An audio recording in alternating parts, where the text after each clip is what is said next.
These countries are so dangerous, yet Kamala is resettling all of those people here. Anybody that wants to come, the worst of those people, the killers, the jailbirds, all of the worst of the people, she's taking them in. And then I have to sit there and listen to her bullshit last night. All right, setting aside for a second the fact that you're ripping on Harris and Fox News for carrying Harris's speech at the Arizona border last night, I'll remind you, Donald, we have to listen to your bullshit on a daily basis. We're not going to have a country left if Trump doesn't get in. And you know what I'm going to let evil undo unless you people disagree. And there's a great place, and they have a place, like Tesla and others. They're fantastic. But today, just like in that abysmal debate, Kamala is having the last laugh. In Springfield, they're eating the dogs, the people that came in. They're eating the cats. They're eating the pets.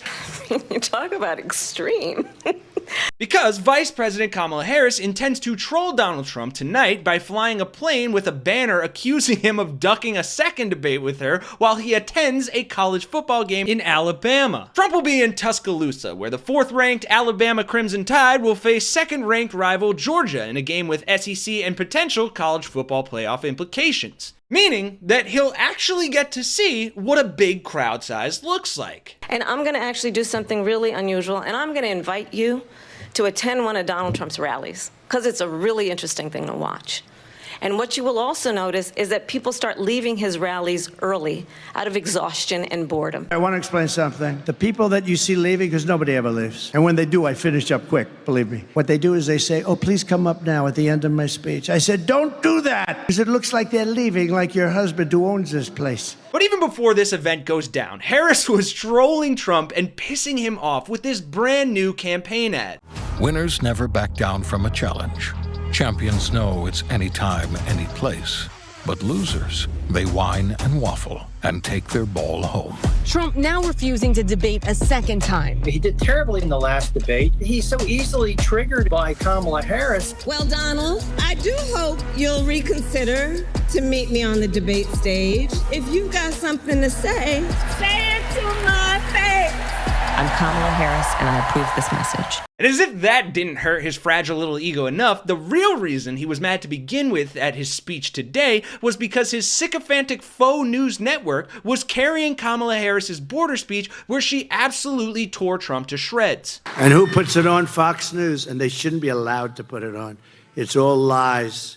It's all lies. And also, why I strongly supported the comprehensive border security bill, written last year, as you know, by a bipartisan group of senators, including one of the most conservative members of the United States Congress. It was the strongest border security bill we have seen in decades. It was endorsed by the Border Patrol Union, and it should be in effect today, producing results in real time right now for our country.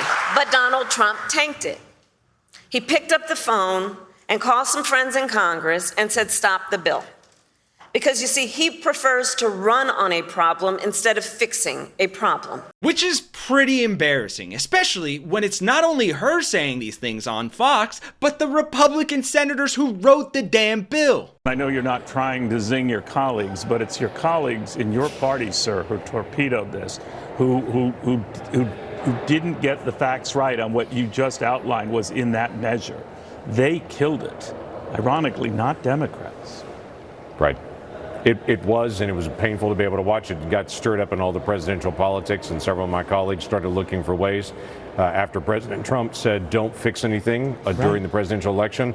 That's on Donald Trump, Senator. That again, he's got an office that he's running for. He's got a campaign that he's running. I'm already in office. I've got a responsibility to be able to carry on this. And honestly, I think Fox News is having an identity crisis mixed with an aneurysm right now, because they have to keep reporting on the stock market making all-time record highs while contorting themselves into a knot and then immediately fear-mongering their viewers. Watch the absolute whiplash of this next clip. Tim, thank you for sharing your thoughts with us. And there it goes. The fireworks are cued. It is the 32nd record close for the Dow this year.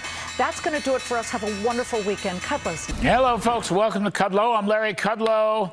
Horrible illegal immigrant crime numbers. What the What are we doing, people? You can't say the economy's in shambles when it's clearly not, and then also complain about the border when your moronic candidate for president is the reason we don't have a bill in place and we're left with nothing to show but concepts of a solution. And while Donald Trump continues to get ostracized with even his own propaganda network having to cut off his incoherent ramblings. All right, well, we're going to continue to watch this.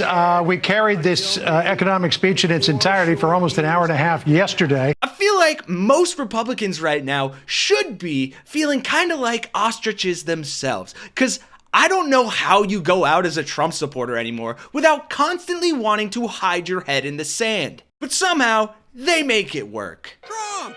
Trump! Trump! Trump! Thanks for watching, folks. Smash that like button if you can't wait to see Harris troll Trump at the game tonight, and subscribe if you enjoy these videos taking the fat orange man down a peg. For Really American, I'm Kenny Hesse, and I'll see you all in the next one.